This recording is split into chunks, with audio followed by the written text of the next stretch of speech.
In front of me, I have 3 vehicles, all which have been added in the latest update for Grand Theft Auto Online. This is the Gauntlet Interceptor, this is the Stanier Police Cruiser, and this is the Unmarked Cruiser. Purchasing all 3 of these vehicles with the trade price and upgrading them is going to cost you around $12 million. Yes, you heard that right. These 3 vehicles will cost you $12 million to purchase and upgrade. That is absolutely insane. In today's video, I'm going to show you what you could spend your money on instead. We're also going to be talking about these vehicles, the capabilities they have compared to, I don't know, basic Amani tech cars, and we're going to see if there's really any reason to purchase the police cruisers apart from the fact that they are police cars. Now, I should point out right now that I am a big fan of these police cars. I think they're fun, and as a player who has upwards of $70 million sitting in my bank account, I don't mind dropping 10 plus million on vehicles when I easily over time will make that money back. However, I'm also going to do both sides of the scale. I still want to give these vehicles a fair shout and compare them to other cars that are not only cheaper, but in many ways more capable.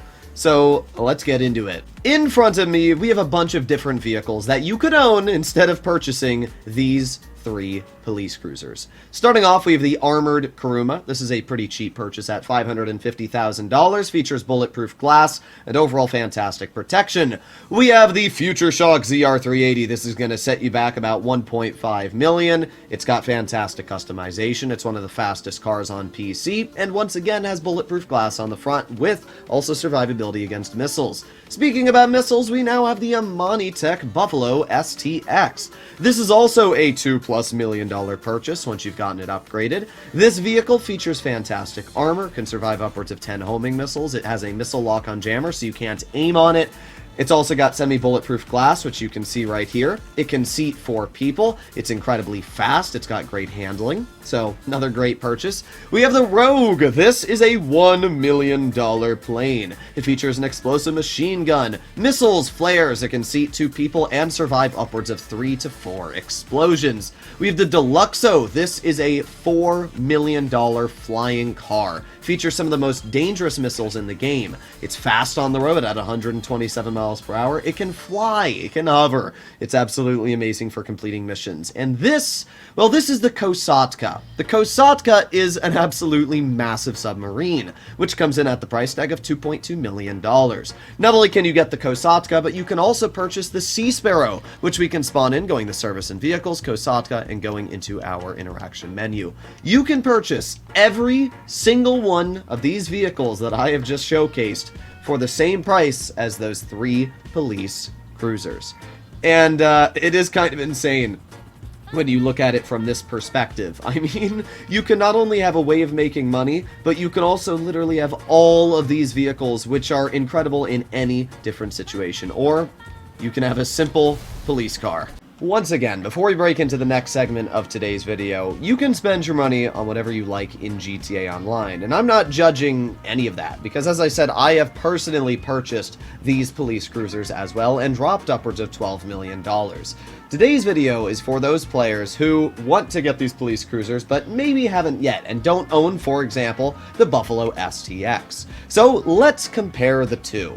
As we can see, looks-wise, they're pretty similar, as these are both Dodge-style muscle cars. This is the Dodge Hellcat, where this is the Dodge Demon. I think the Demon definitely looks nicer, and I have to say, this police livery just looks absolutely fantastic. But the question is capabilities. What is the advantage of actually owning this police cruiser over a singular Buffalo STX? Not only is this vehicle cheaper, you could literally purchase an entire agency, upgrade this car, and purchase the vehicle cheaper than just this car without the trade price. I mean, that's kind of insane.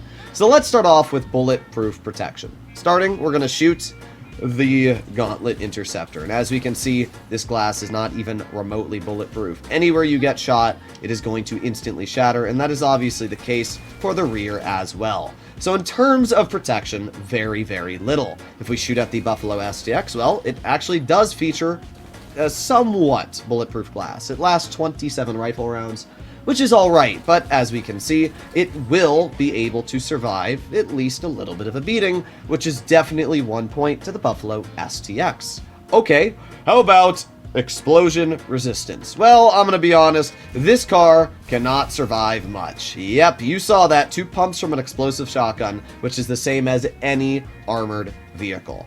Rather unfortunate, where this car is an Amani-Tech vehicle, and that means it can survive upwards of 10 homing missiles and around 8 sticky bombs. But it gets even better. This vehicle can also have a missile lock-on jammer. And what that means is that you cannot home any missiles on this car. So if you're driving down the road, it is almost impossible for somebody in the sky to take you out, which is obviously not the case for the Gauntlet Interceptor. Okay, how about seats? So this vehicle seats 4 people. The Gauntlet Interceptor seats 2 people. Top speed, Gauntlet Interceptor is 122 miles per hour. The Buffalo STX is 126 miles per hour. Lap time, the Buffalo STX is faster. So in literally every single category, the Buffalo STX is better. It even has landmines that you can drop, and while they don't do much, it is still, once again, another deterrent. You can also mount front-mounted machine guns on this vehicle, which don't do all too much,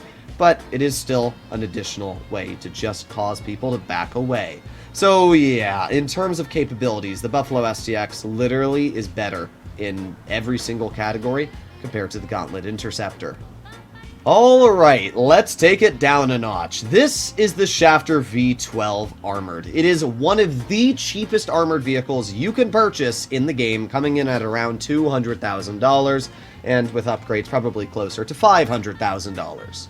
The Schafter V12 features semi-bulletproof glass, just like the Buffalo STX, and, as we can see on the side, it does feature armor padding, meaning that it can survive 1 homing missile. You know what the funniest part is? The Schafter V12 reaches a top speed of 123.5 miles per hour.